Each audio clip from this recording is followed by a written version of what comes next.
Here to break down what impact this Supreme Court opening will have on the midterm elections is pollster Chris Wilson. Joins us from Austin. Chris, good morning to you.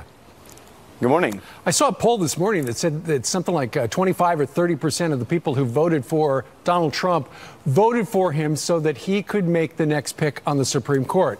Now, fast forward a year and a half, close to 2 years. This is big for both Democrats and Republicans in ginning up their base, right? It really is. I would say, though, you've seen the Democrat base be ginned up, if you will, from all the enthusiasm that has existed, that's illustrated itself through special election turnout, where Democrats have really set record numbers. Now, you've seen those numbers kind of come to a bit of a standstill, like, for instance, I am in Texas, where Democrat turnout in the gubernatorial primary here, or the gubernatorial runoff, was the lowest since 1920.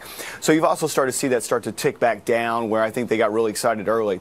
But what this does now is, one of the key demographics to Donald Trump's victory in 2016 was evangelicals. And you're right, they turned out because the well, it wasn't the Gorsuch, it was the seat on the Supreme Court, Scalia's seat where he had died, and it was up there to be filled.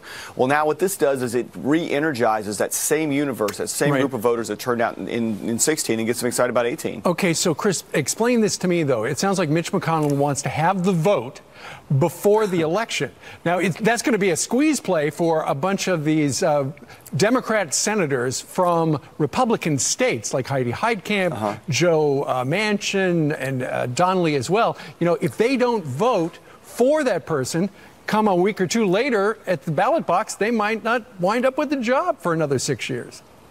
Well, you're right. You mentioned three. I could add John Tester in there. You could add Claire McCaskill in there. I mean, the list really goes on. And it was, I would, after the Kennedy announcing his retirement, there were meetings going on in every one of those states. You know, well, Missouri, North Dakota, Montana, Indiana, West Virginia, of really pure panic. Because you're right. This is going to be a campaign issue. If it is before the election and they vote no, they jeopardize their seat. If it's after the election and they haven't had the chance to vote yet, it becomes the primary campaign issue. Right. And Chris, exit question, you can really tell that this is important because both sides are already spending a lot of money on ads to try to change people's minds. They are, but the fact is there is one universe that is really going to be excited about this in these red states, and that is that evangelical group that gave Trump victories by 20-plus points in a lot of them. So you're going to have, just go through them again, John Tester trying to run uphill in Montana, and Claire McCaskill in Missouri, up against that group that was a little bit on the fence about whether or not to turn out in 2018. Now you're injecting rocket fuel into their enthusiasm. All right, let's see what happens.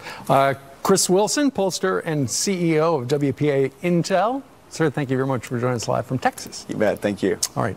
11 and a half